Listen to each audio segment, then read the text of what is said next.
Hi, I'm Candace Michelle, and this is Our Community.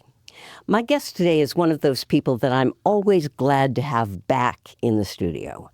She's a remarkable advocate for our four-legged family members, and she turned our local humane shelter from okay to spectacular, rescuing so many animals from high-kill shelters, transporting them here, getting them healthy, neutered, and spayed, and finding wonderful, loving families for them.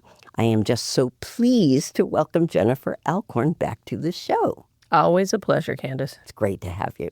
So you brought your sidekick along, which I think is absolutely wonderful. Absolutely. And this is Cora Kluel, who is your manager. She's the new manager since I moved away. Yeah, when did you leave? It's been a couple months now. It doesn't seem like it was that long, but sometimes it feels like it's been forever. Yeah. But I've been back a couple times because I still have family in this area and still acting as the interim director in this transition to ensure that the animals are still doing what they need to do and trying to be a soundboard for Cora so that if she needs help in any way, I can even if it's coming in cleaning kennels for her, right, I can get over here on a plane. Well, welcome aboard, Cora. Thank you. Yeah, we'll have plenty more conversations. Absolutely. Yeah. So, thanks. Jennifer, Tennessee. I mean, okay. I know. Beautiful, right? I grew up back east. I just want to be as far west as I can We're go. back east. Pennsylvania. Pittsburgh, Pennsylvania. Okay. I went to Scranton once. Oh, yeah. I fought in the amateur national finals, and I was like, Scranton. Yeah. Yeah. Yeah, it was an interesting place. It's all grown up a bit since I was there because, I was there in the 60s. But, yeah, I like the West Coast. I just like being as close to the edge of the continent as possible. I hear you. It was a big change. We moved over there. I actually do have some family in St. Croix. My parents live in St. Croix. They had always lived on the east or west coast as well. Farm family, which was kind of odd. And then when my brother and I moved out and moved on, they sold the property and they were doing cruises and all this stuff, and they relocated to St. Croix of all places. I'm like, you moved to an island. Like 15, 16 hours away from us. That's odd, right? Yeah. But then we decided that we were going to pick up and do something we haven't done before. It's the Bible Belt. We started going to a really nice Baptist church over there. Great. We have a really big property for all of my special shelter dogs so that they don't bother anybody. I love that. Yeah. I mean, when you take on shelter animals, especially the ones that I have taken on, and that's really a lifetime commitment. And I know we say it's a lifetime commitment for all animals, but the ones that I took from my shelter, they were large, number one. All of them were over 100 pounds and had some trauma in the past. So not putting those dogs in a position to fail is super important. Not having a neighbor right next door so that, there's a lot of reactivity and all that good stuff. They do well when I introduce people in my home. I take two out that need to go out on a regular basis. They go out with me every day on a 6-mile walk. Oh, yeah. Because they need it. Right. And they were used to coming to work with me every day. The other ones are kind of lazy and don't really care and lay around and, they just want to be dogs. Yeah.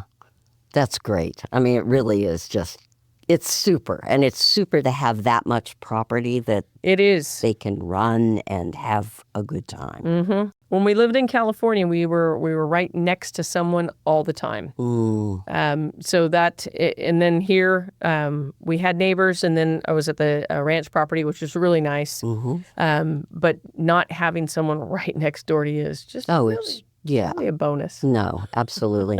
My grandparents had a dairy farm in Pennsylvania, and I'd go and spend part of my summers there every year, and it was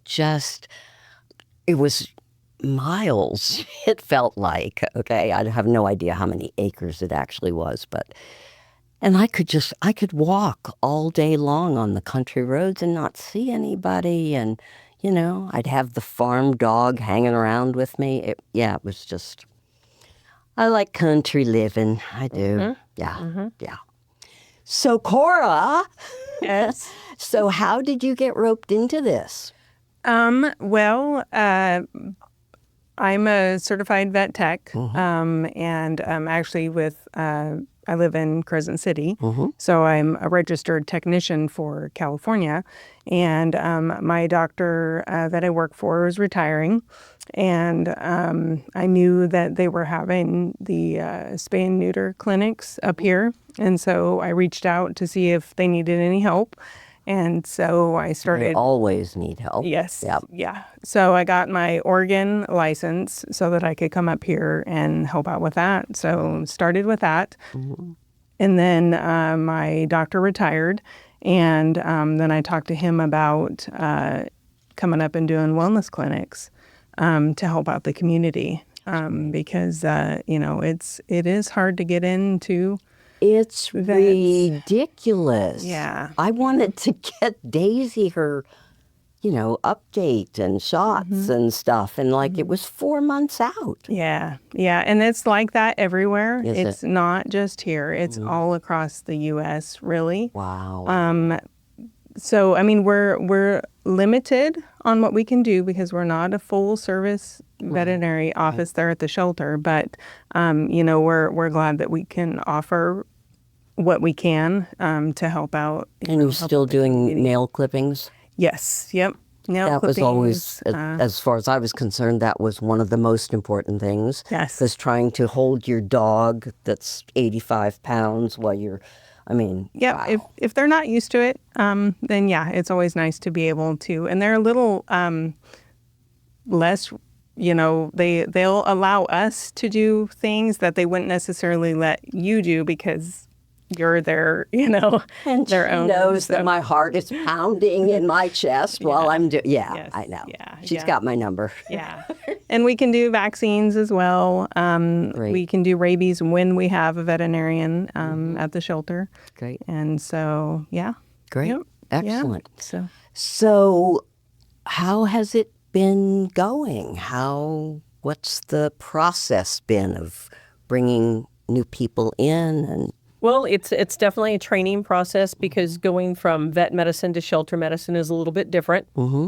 So we have worked really closely on policies and protocols because, say, for instance, you acquire an animal out in the public, it's safe in your home, and the vet may recommend you vaccinate between 6 and 8 weeks.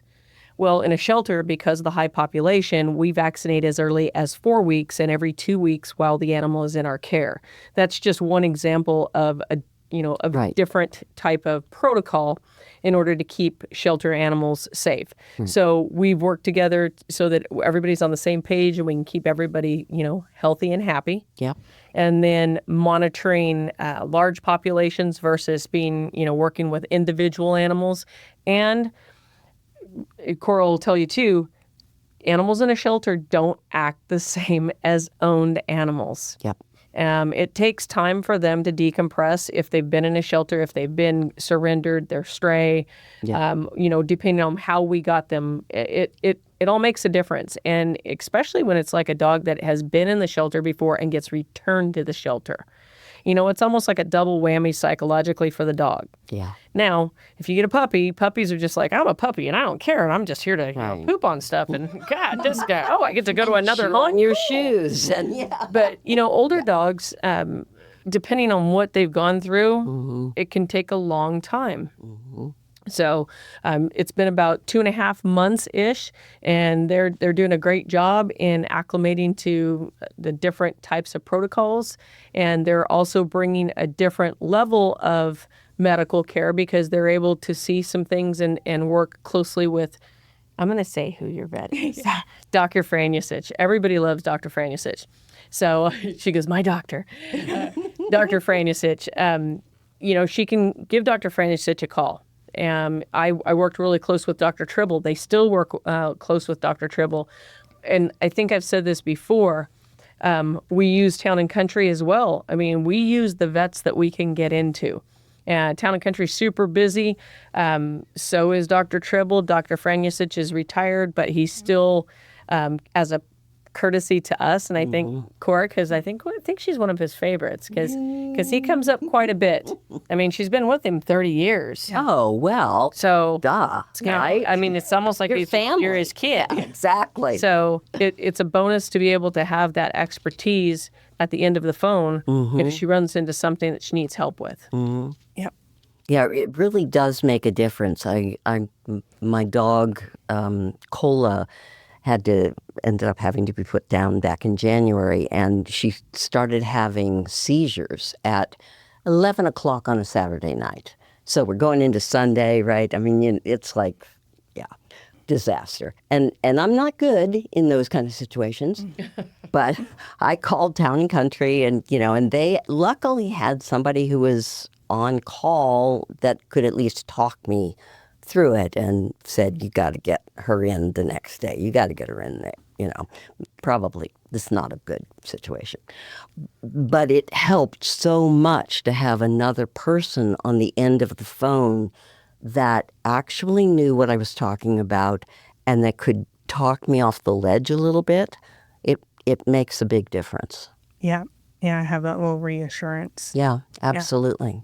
So how are you finding working as a manager at the shelter? Is it interesting? Is it challenging? Yeah, I mean, we saw a little bit of the shelter side of thing, just means that we helped out with, Del Norte Humane Society, because Dr. Franusich's practice was in Crescent City. So we did help with that type. So I kind of knew a little bit about that, but like Jen said, shelter medicine is different. There's different things just because of the high number of pets that you see, whether it be cats or dogs. But I think we're figuring it out pretty good. I think we're getting it. Yep. So how many dogs and cats you got at this point? Currently? Yeah, currently.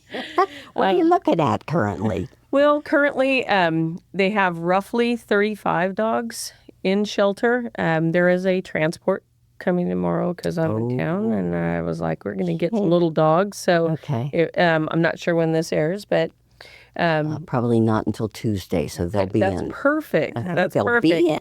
Yeah. Yep, that's perfect. So, watching the Facebook is always a good way to see which animals are available. And there are some small ones, some scruffy ones. We've got a Frenchie coming in. We've got a pug coming in.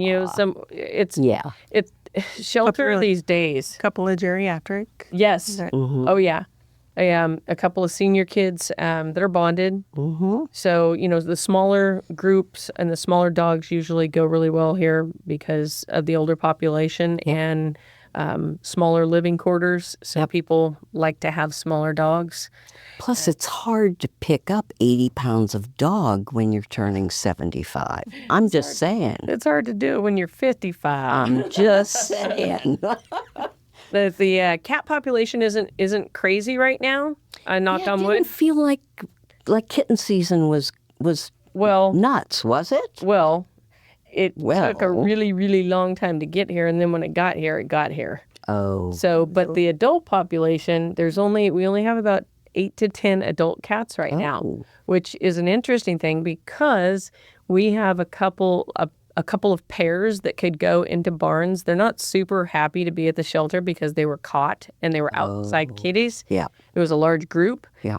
These are some gray and white tabbies that are absolutely gorgeous and would be great hunters. So we were really looking to get 3 pairs of cats into barn-type situations. They'd be great varmint killers. And then... and we got lots of varmints. Oh, yeah. Yeah. And then there are like 3 or 4 really nice cats in our main cattery. And you know that we do use our thrift store as a satellite adoption center. Oh, I didn't know that. Donna has built a little catio patio over there where you can go in and sit. And a lot of times people come to the shelter and they'll say, it's just so sad. There's so many animals or there's too many animals and it's overwhelming. But if they can go to the thrift store and they're shopping and they go in and they sit with just 1 or 2 cats, they may end up falling in love and taking one home. Yep.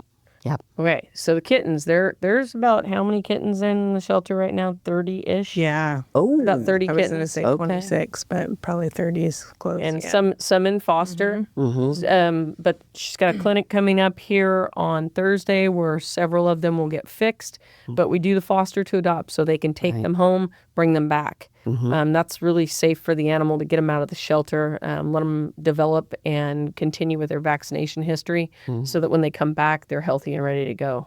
It makes a huge difference. My dog Cola I got from the shelter, but it was before you were here, and they wouldn't let me take her until she was 3 months old. So she and her 2 siblings were stuck in a cage until she was 3 months old. You do not want to spend your first 3 months of life in a cage with crazy dogs barking in the next cage over. That's not a good way to spend your first 3 months. No. So yeah, I when I heard that you were doing foster to adopt a while ago, I thought, yes. So we had good compliance. Every once in a great while, someone falls off and doesn't come back, which is kind of frustrating. But I think that overall, the program has been very successful. We offer a refund of a deposit. We have a matching deposit adoption fee. And when you bring that animal back to get fixed for free, we refund that. So $100 dog adoption fee, vaccinated, flea-treated, dewormed, microchipped, fixed, and kittens and cats, $60. Vaccinated, flea-treated. great. I mean, you can't even go to the vet for that. So No, not at all. Yeah, no, that's great. Good. So, do you have some interesting dogs and cats? Anybody you want to talk about? I would love to hear about the interesting ones. We've got Arya. She's been there, next week it will be a year for her. Wow, that's too bad. Yeah. She's shy to start out. She kind of lost her trust in people because of some stuff that happened in her background. So she's going to need that person that is patient. What kind of a dog? She's a pity mix. Yeah, she's a brindle color, but she's got ears that stand straight up. And she gets along with all other dogs. she's roughly about 7-8 years old. Okay. Yeah. But she just needs that. She not needs a senior, but that's starting to be mature. Yeah, we call it a senior. And that dog, for me, that is the dog that needs to get out of the shelter the most.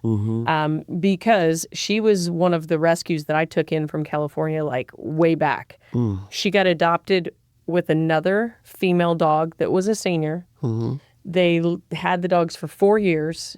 The lady got sick. They were moving out of state, and she just comes out of the blue and says, "Hey, I thought I had a home for them. I don't. Here they are." Oh. And so they hadn't done a lot of socializing outside of the house. Right. And when she left our shelter, she was so happy in play groups and friendly and just everything was great.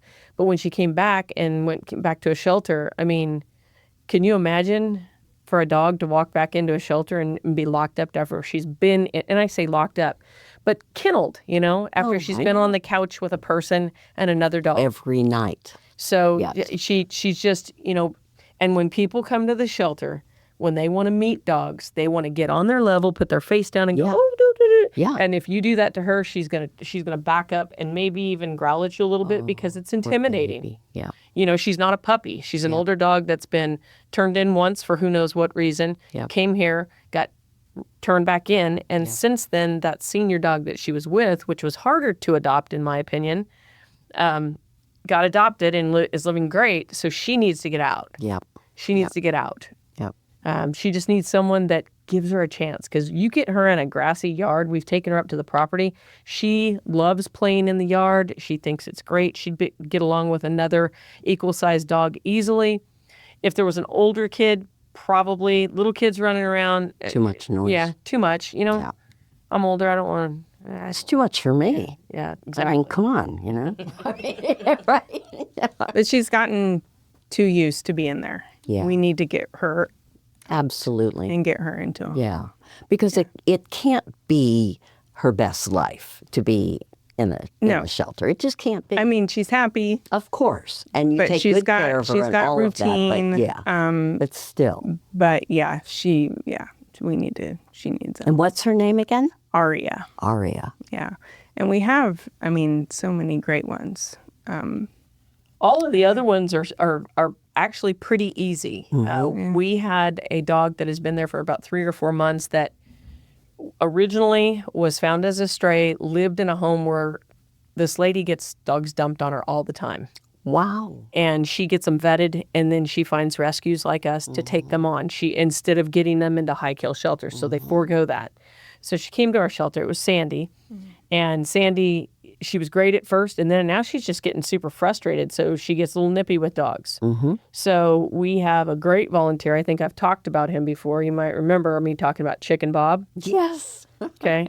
This is so funny because when I talked about Chicken Bob, then people are in the store and they're like, "Hey, that's Chicken Bob." Yeah. So Chicken Bob, he fostered another dog named Simba, and unfortunately, I mean, he fostered her for a long time. We ended up humanely putting her down. It was the end of her life. She lived a great life with him, and I told Cora, I go, "Gosh, Sandy looks just like this dog." And I said, you need to get him back there and just let him touch her. If he touches her, he's taking her home. So she did, and guess what? He picked her up today. No way. Oh yeah, yeah. So I love so that's a good one. And then our other long-term dog, Thea, who would be a year in the shelter, did some videos this last week, and one of our awesome adopters, he walks by the shelter with his 2 dogs every day. He and his wife came down, met her yesterday. I did a little team walk, and I took her over to his yard because his dog, he's got a big dog named Bane, and Bane was being a little protective on the walk and stuff. He said, "Why don't you bring her to the house?" What I didn't realize is his other dog, I had delivered her 4 years ago to his house. I'm like, God, this backyard looks really familiar. They're like, yeah, you brought this other dog over here too.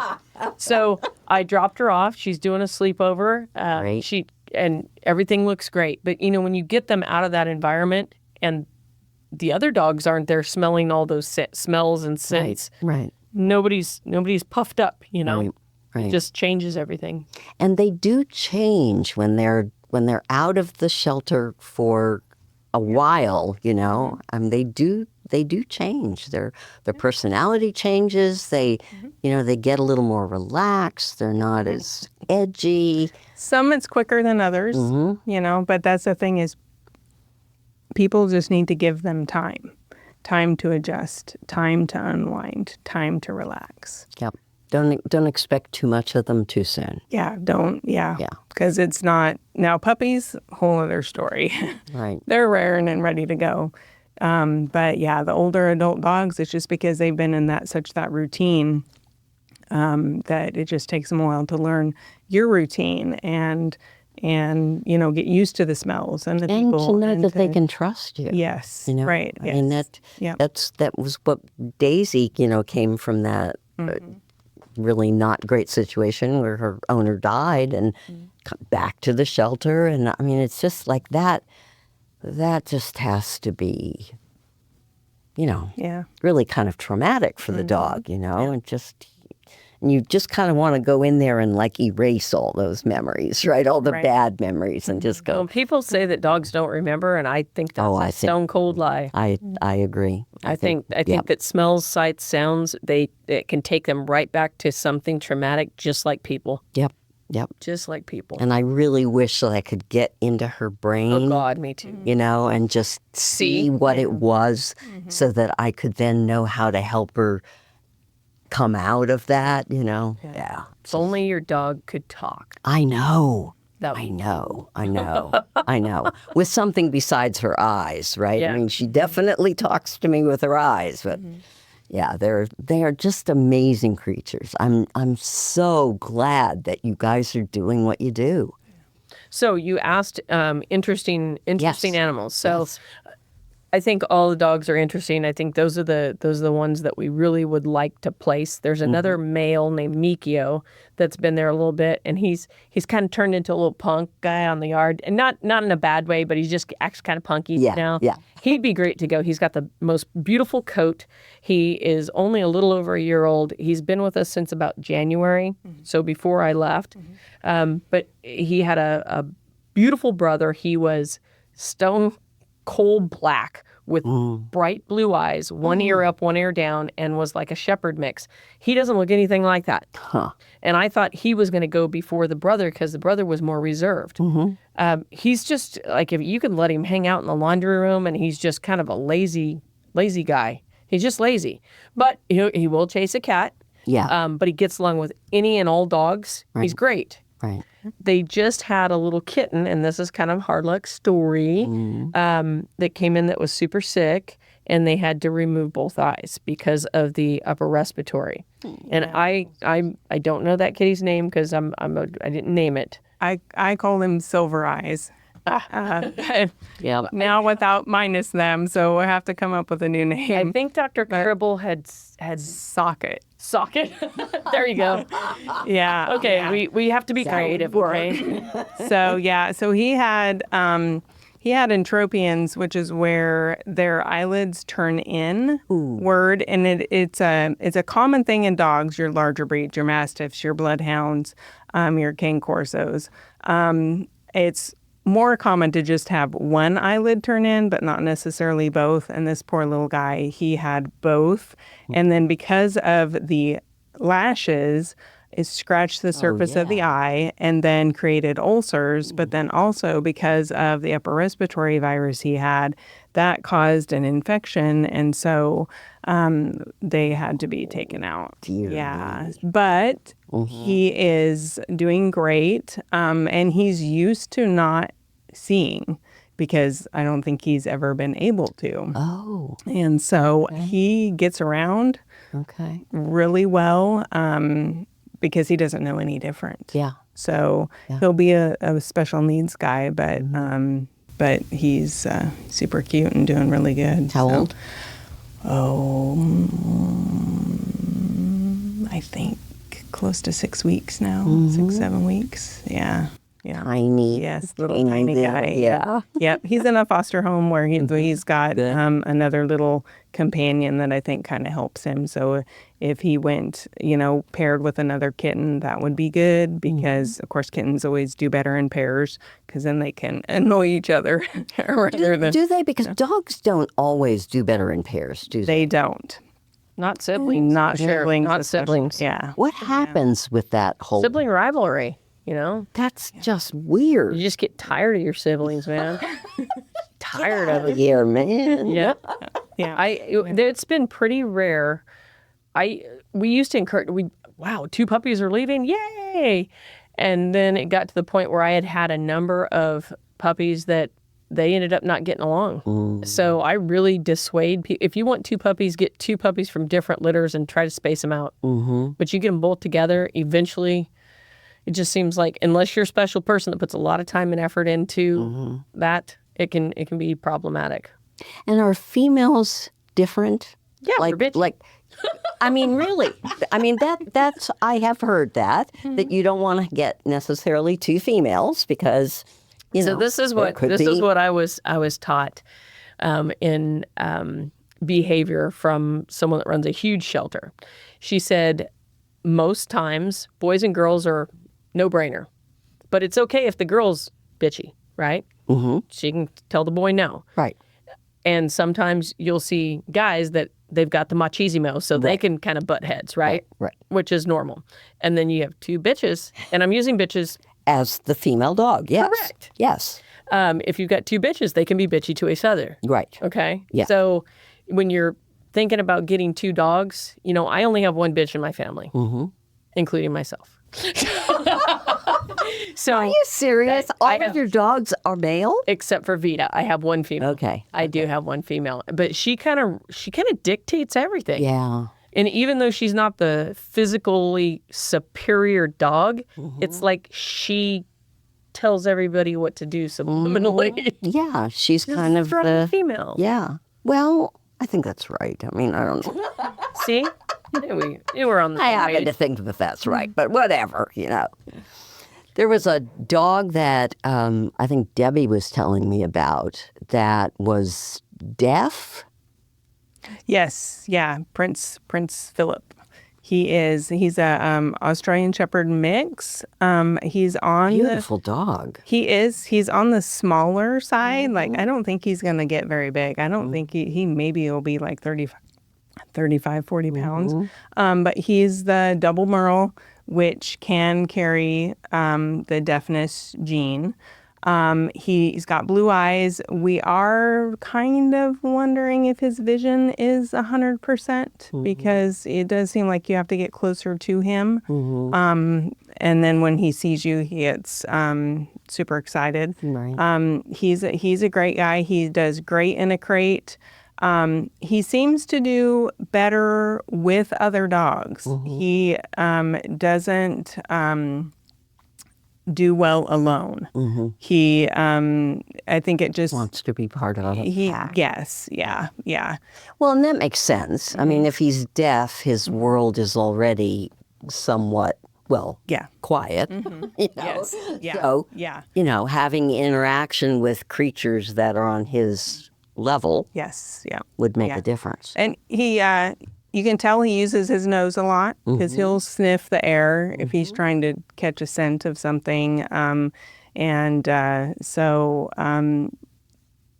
I think if someone, they did their research on how to train, because Debbie's already been working with him with some hand signals and stuff, and he's picking up on it pretty quick. Yeah, that's Debbie's an awesome foster. Oh, Debbie is just Yeah. awesome. love her. Harriet, I know. Yeah. She's one of my go-to people. She just got, she had a litter of puppies, and then I'm like, Prince, I bet you if I text her and tell her she'll take this dog, because when she doesn't just foster them, she teaches them. I know. She teaches them. Yes. And she's got a pack. Yeah. She doesn't just go, okay, I get all the supplies and stuff. She goes, I want collars, I want leashes. I'm going to teach them manners. Yep.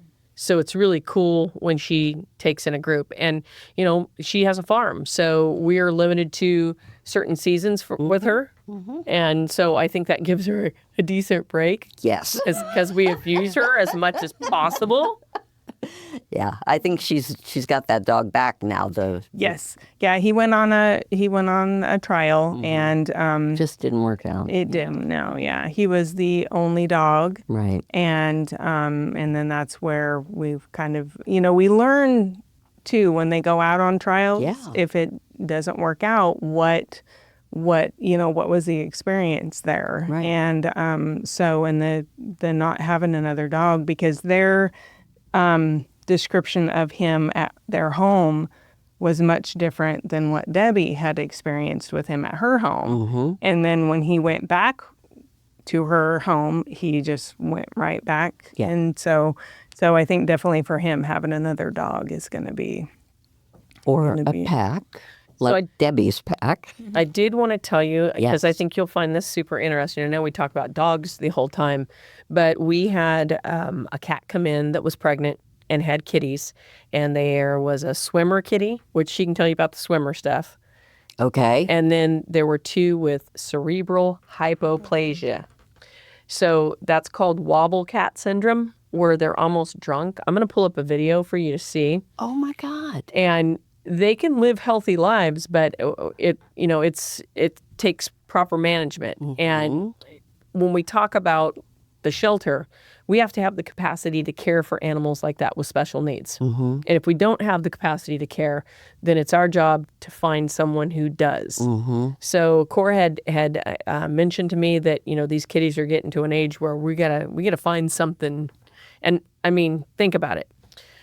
You got your apartment and you're going to go adopt two kittens. You're not going to get two kittens that can't necessarily always find the litter box.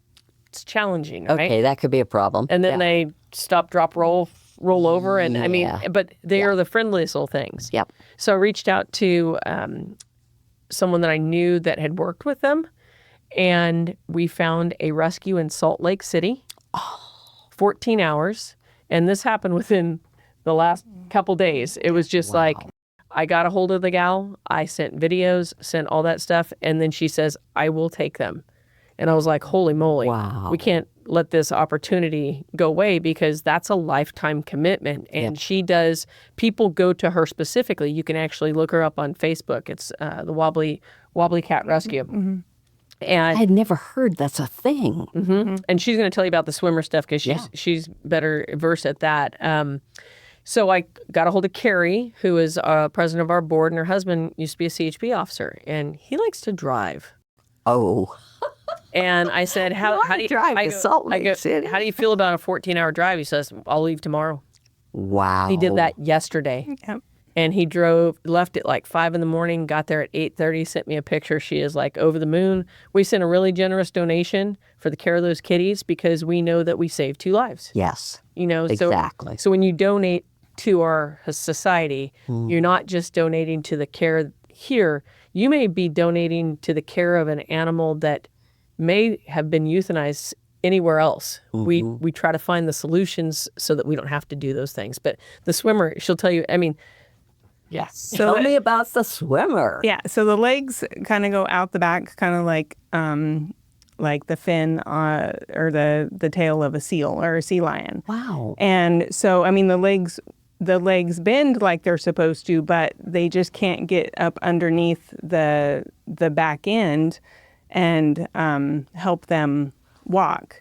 And so what you've got to do is there's a way to tape them so that they can be up underneath the back end, and then the kitten can grow and then use those back legs. And so we did that. So you and then tape, you tape the down joint? Between the knee and the Ankle the ankle. thingy? Yeah. And so you just put a little tape in there just to hold them together so that when they do get underneath of them, they don't fall out the back. Right. And that kitten is doing really well.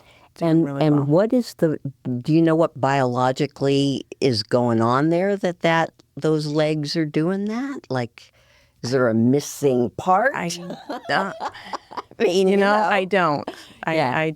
I don't know. But that, if they're taped, yes, it works. Yes, because then they can get them up underneath of them, That's and then they can start to use them. Now, if they're just left like that, then obviously they're not going to develop normally, and so then that kitten would then probably, unfortunately, wind up euthanized just because it didn't develop and it wouldn't be able to walk as it grew into an adult. And so we're able to tape it and get them up underneath of them so that they can learn to use them, and then they grow right. Yeah, So, that's excellent. Yeah. I think it's a really nice point that you made about people donating. You're literally not just donating to your community, which, for some people that's really important to donate to their community. But for a lot of us, I don't care whether the dog that needs help is in Timbuktu or here. If it needs help, it needs help, and. Well, and I want to point out another thing that our rescue has been able to do because and I always try to give recognition where recognition is due. The past board, they manage their money wonderful.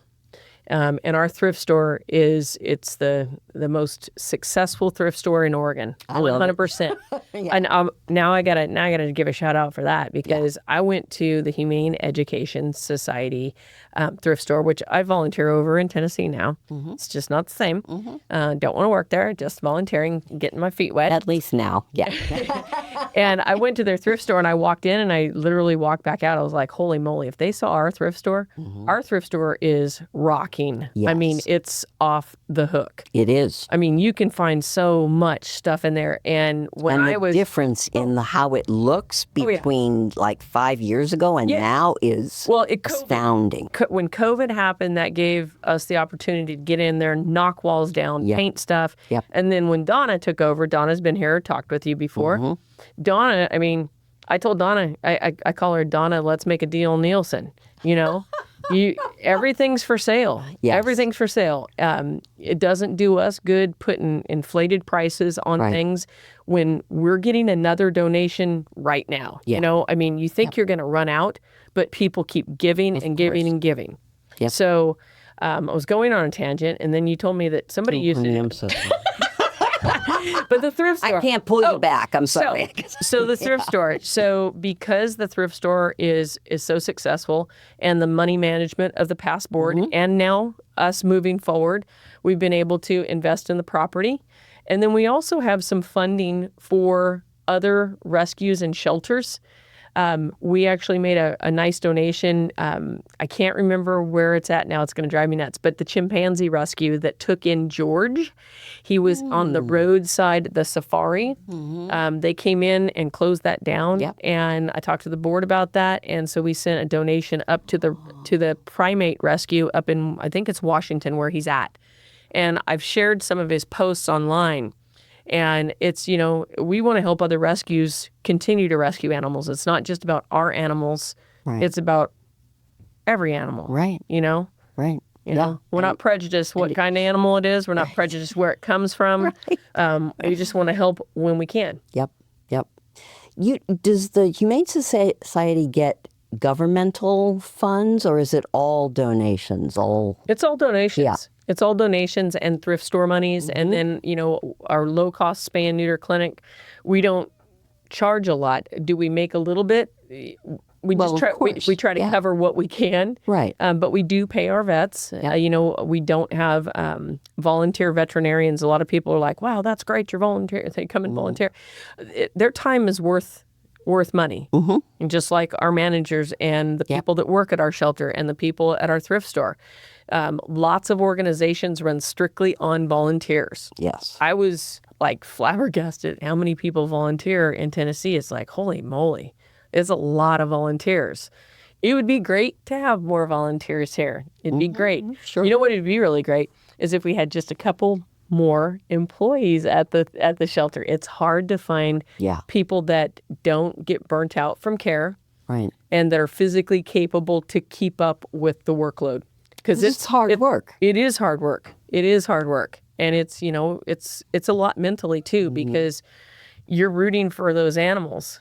You're rooting for them. So I remember watching a video, because you always used to post videos, and it was, I think it was the kittens that were on the road when you were coming home. Oh yeah, I was going up to Taylor Creek, and it was dark. I swerved around, and they ran across the road. I had my dog in the back seat. I got my flashlight out. I was able to get a couple, and then some were up the hill. Some went underneath a homeless person's vehicle, and I was like knocking on the door, like I got them all, and we ended up catching. You got the dad, didn't you? Yes, the big dad, and he was nice. God, he's a nice cat. But yeah, They ever find the mother? Never found them. No.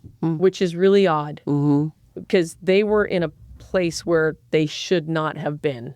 Somebody had to Dump them. Yeah. So maybe they kept the mom, dumped the dad, said, "You're the one that made this problem. Here you go." Yeah. Yeah. And all the kids, by the way. You're taking all the kids as well. Well, that's a change. Usually I end up with the mom. Exactly. So what else is going on? What do you guys need help with? Like Jen said, a couple more employees. So if anybody out there is interested in that. So what are the qualifications? What are you looking for? Animal experience is great, but we can pretty much train train anybody to do that. Good people skills, because sometimes you interact with the people that come in the shelter. Because let me tell you what, sometimes there's 25 people in that lobby. Yep. So it would be especially on Wednesday afternoons when you're like, we actually have a traffic control guy now that comes in. Yes, we do. And because there's been a couple fender benders in the parking lot. No. So if we had the ability to get a couple more employees that were available in the afternoon, it would be really awesome to be able to have walk-in nail trims if we had more people available, so that we didn't back up everybody on Wednesday because Right. everybody does what everybody knows. Yes. It's Yes. Wednesday, No, I know. and Trying to get down Railroad on Wednesday at 2:00 with car doors opening and these cars pulling in and going. Yeah, it's an adventure. Yeah. Yeah. Yeah. So a couple more employees would be great. Yeah, and dog walkers. That it's really nice to be able to get the dogs out, and even if it's for a 30-minute walk, we have a couple of dog walkers that will come and take them for a couple of hours. We had the other day some people came and took 4 dogs. And they had taken them to the beach, and man, those dogs were wore out. Good. Yeah, and That's what you want. yes, yeah. Of course, we ask that they're not allowed off leash. Right. They're not allowed to. We don't want really any mingling with other dogs because we don't know what those dogs would do, and we don't want to have any issues with our dogs. Sure. And so we kind of go over that with everybody before they take them. Of course, there's a volunteer waiver that we have you fill out, so we have information, so we can get a hold of you if you're out and about with a dog, and maybe somebody comes to look at that dog, and we can get a hold of you to come back.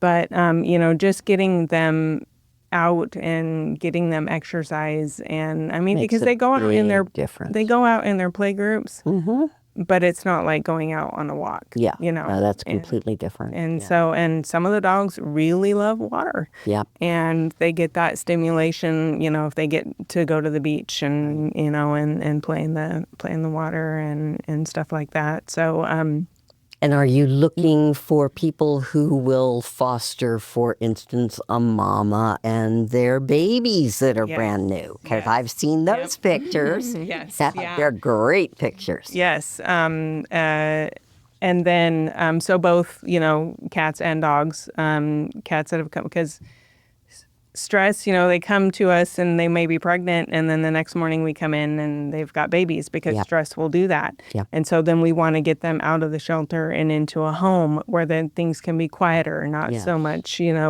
commotion and movement and everything. And the same with dogs. Of course, some of the dogs we get, they come with the puppies, but it has happened where they've had the puppies the day after transport. And so getting them out, getting them to where they'll be quieter, less stress, where they can decompress and then just focus on their puppies is great. And you have, I think, when I was looking at the webpage today, I think it looked like there were maybe 4 or 5 dogs that have litters that you're hoping somebody, or maybe that was a... Okay, I think I had shared. Yeah, I was think you looking. did. If I was, when I say yes to transport and I commit to taking them in, if I have a mom and puppies, I have to have a place if I don't have somebody at the shelter. Right. So, if somebody says, hey, I've got a secure place, that's a dog, an animal or a litter that I can say yes to, get it out of another high-kill shelter and help. So when I promote stuff like that, I'm kind of fishing for more Got it. fosters. Right. And, small dog fosters are easy. Large dog fosters, Debbie's had many mamas and puppies. And it can be a lot. It can be challenging. For sure. And we have a few dogs too that wouldn't necessarily go on a walk, but just to get them out, and we have a bench in the front just to sit with them and expose them to the noises, to the traffic, to the people walking by. Even just that helps them. Yeah, because they're out in the world and they're seeing what the world is. Yeah, because they've become, like Peaches is one that I'm thinking of. She's so accustomed to shelter life that to go outside terrifies her, and she's just scared. And so even just coming in and getting her and taking her out and sitting with her outside and just helping expose her to that and And what kind of a help her dog with- is Peaches? She's a Chow mix. They came three sisters together. They were found on Halloween in San Francisco. A little bit lower than that. Down, I'm trying to remember which shelter I took them from.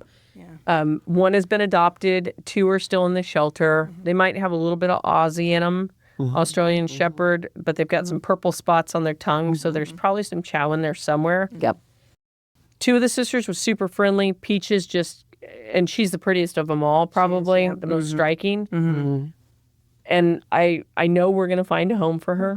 I do. But it's going to be that special person. Yeah. Yeah, it will. And the crazy part is we had a dog named Troy. I had taken him out of a shelter, I believe it was Stockton. He had gotten hit by a car. He was going to be euthanized. They put him in a foster down there. He got up here. He was here for a little over a year or so. Wow. And very shy, reserved, but would start to come out of his shell, loved other dogs. I did a couple videos. This lady came out of the woodwork, said, I want that dog. She came and got him. And he's playing with her cats. He's living with her dogs. I mean, she loves that dog. She loves it. She still sends updates. So I try to put those updates on Facebook so that people can see. They just need time. Yeah. Time. Yeah. Yeah. So Peaches would be one of those. She'd probably do well with at least one other dog in the family, just so she can see, I can trust this person. Exactly. And what does it look like to be a dog in this family? Which, sometimes they just need a little guidance. Right. You know? Yeah. Like, it's okay to be here. This is what you do. This is how you let them know you have to potty. It's just, it's just that stuff. Well, the crazy part is we learn what they know when they go into a home a lot of times. A lot of times they know all those things and we don't have any idea. No, of course. Yeah. Absolutely. Yeah, I know. Yep. So you had a picture on the website of this German Shepherd mix with ears that were like, oh my God, huge freaking ears. Puppies? Finch and Buster, probably. It was Puppies. one dog that I saw. It was like, oh my God, Yeah. he'll never grow into those ears. How is that? Those puppies. It might have been that one right there. Oh, yes, look at those ears. That one went home. They've both gone home. Oh, that's wonderful. Both of those. That's dogs. wonderful. Because huge, right? I mean, who has ears that look like that? They were ridiculous. Yeah. Oh, my God, it's great. Yeah. All right, so we've only got a few minutes left. Let me know what you need in terms of supplies. Do you need stuff? Do you need blankets? Do you need towels? Do you need dog food? What do you need? We can always use all of the above. Okay. The blankets, some of the dogs will tear them up. So can always use blankets. Towels for sure. We go through a lot of laundry soap. A lot of laundry soap, okay. paper towels. Okay. That's good to know. And yeah. If you decide to get food, we do feed a certain brand. Okay. Just because we try to keep everybody on the same thing so we don't have diarrhea. You can purchase it at Cascade. We are feeding Diamond Naturals. And it's the lamb and rice in the red and white bag. And that's the one. Because we get a lot of really nice people that they'll go buy a dog food and bring it to the shelter. Yeah. But if we mix that in, it causes gastrointestinal upset for the dogs. Yep. So a lot of times we hate to say no. And I think I talked about this earlier with you in a different interview. We used to take in all kinds of donation dog food and hand it out to the public. But we started having a rat infestation. So because we were storing so much food as a shelter. Yes. So we ended up having to get a company to come out to monitor that, which it's completely under control. Right. But we just ask that if you have dog food, save us a trip and take it to the food bank. The food bank is wonderful at distributing bags for people that need it. Oh, great. It's right behind Railroad Market. Right. And that's where we send people if they need dog food now. Oh, that's it's not that we great. don't want to help the public. It's just that it caused us a lot. No, too many problems. Yeah, You don't it want rodents running around. Nope. Yeah, Nope. that's Our not- dogs thought it was kind of cool because, Every once in a while, you find a dog with a rat. It's great. Great. And toys? Toys, yeah, soft ones, the hard rubber ones, They like squeakies? Some of them really love the squeakies. They're so Anything that annoying to me, but, stimulates them and and just helps them break up the Right. One of my favorite things to do when I used to be here was when it would be 5:30-ish, I'd distribute squeaky toys and shut out the lights, and then you just hear them squeak, squeak, squeak. They just go to town. Yes. It's kind of cool. There's all kinds of toys. There's the crackly ones. There's the squeaker ones. They need them. They need that stimulation. Yep. We have Lily. She's a healer mix. She runs around with us in the morning in the laundry room and stuff. So we get the buckets because we're going to go throw the toys. We let her pick out of the bucket. She gets in there and roots around and takes the toy out that she wants. That's adorable. Yeah, she's a pretty good girl. So we're just about out of town. We're out of town and out of time. No, we're in town. Understood. This is what happens when you chew gum and try to walk at the same time. Don't know what to say. Cora, it has been delightful having you here. I am just so happy to meet you. Nice to meet you. And you should know that you have an open invitation if there's ever any time you want to come back on, you have something you want to talk about, special circumstance. Okay. Anything. If you've got an event coming up, we do PSAs all the time. So I'll give you my card and just make sure you get in touch with me. Yeah, sounds good. Jennifer, it's delightful to see you again. Don't worry. I am I'll come sad that you're out of town, right? But I'm really glad that you look happy. I'll be coming back and visiting. You notice I have a little bit of a tan now. I don't have an Oregon tan. Saying that, yeah. Yeah. Holy moly. You know what they always say, tan fat looks better than white fat. So there's that. Thank you both so much for coming on the show. Thank you. Thank you. And I want to thank you for listening. It's been a pleasure having these young women in here, and we will definitely have them back. If you're fortunate enough to have four-legged creatures in your life, please take really good care of them. They're worth every minute of it. I'm Candace Michelle, and this is our community.